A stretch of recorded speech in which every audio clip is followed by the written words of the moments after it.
Il est assez évident que la location courte durée n'a pas le vent en poupe de nos jours. Et c'est tout à fait normal, il y a eu forcément des excès dans certains secteurs. On a des copropriétés qui se plaignent des nuisances des voyageurs et évidemment des locataires qui se plaignent de ne plus trouver de logement faute de place à cause des locations courte durée. C'est un sujet qui peut amener à débat, mais en tout cas, il est évident qu'il y a eu des excès dans certains secteurs. Et c'est bel et bien ça que le gouvernement cherche à sanctionner, au travers notamment de la fiscalité. Je vous renvoie à une vidéo que j'ai faite il y a de ça pas très longtemps, sur justement les différents changements qui sont intervenus durant la semaine dernière et qui, effectivement, vont mettre à mal le business model de beaucoup de personnes en location courte durée.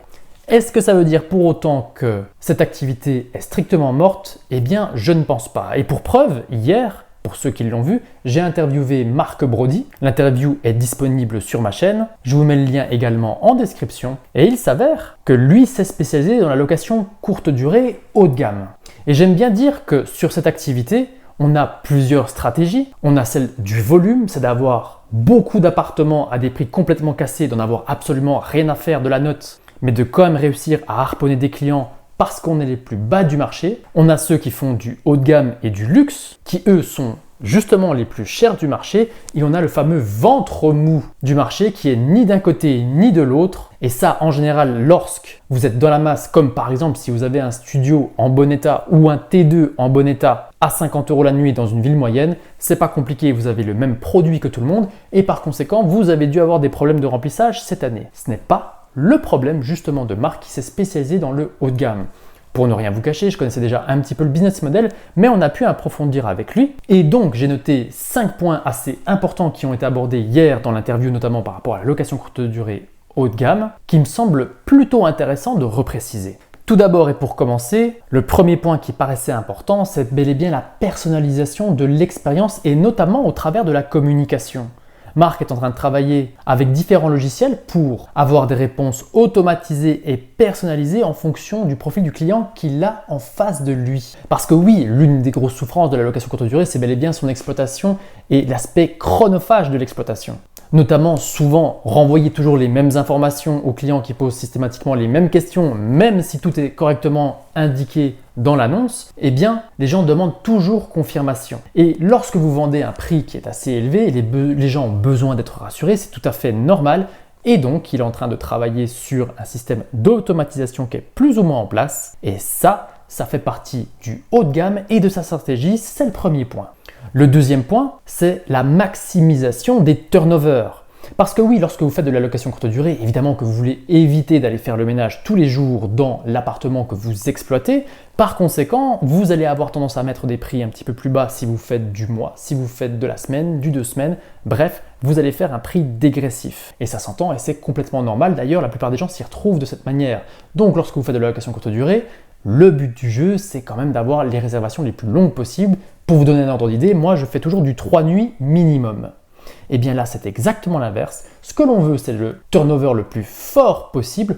Pourquoi? Parce qu'en réalité, on va vendre des upsells, de la vente additionnelle, notamment au travers, par exemple, de l'installation de pétales de fleurs avant l'arrivée des clients, avec par exemple l'installation d'un mini-bar, avec une possibilité de départ tardif ou d'arrivée anticipée. Bref, le but c'est de maximiser tous les upsells que vous pouvez vendre pour pouvoir faire grossir au maximum votre chiffre d'affaires.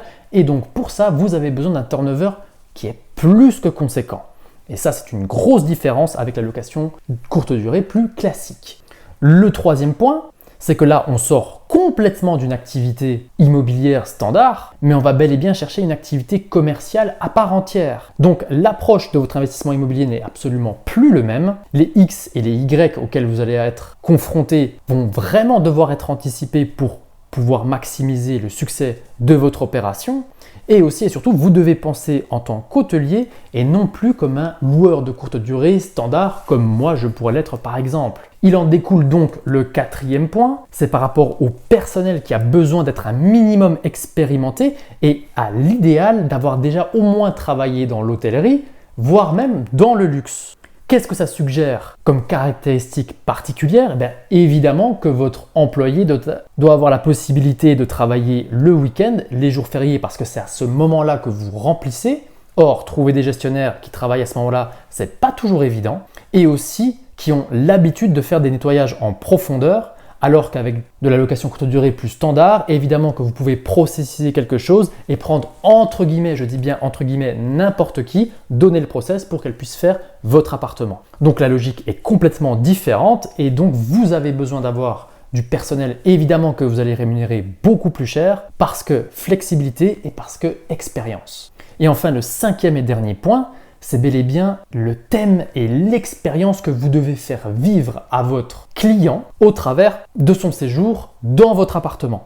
Et autant, lorsque vous vous baladez sur Airbnb, vous allez pouvoir vite vous rendre compte que les appartements se ressemblent plus ou moins tous. Vous en avez qui sont en bon état, d'autres en moins bon, mais de manière générale, c'est plus ou moins l'appartement de monsieur et madame tout le monde.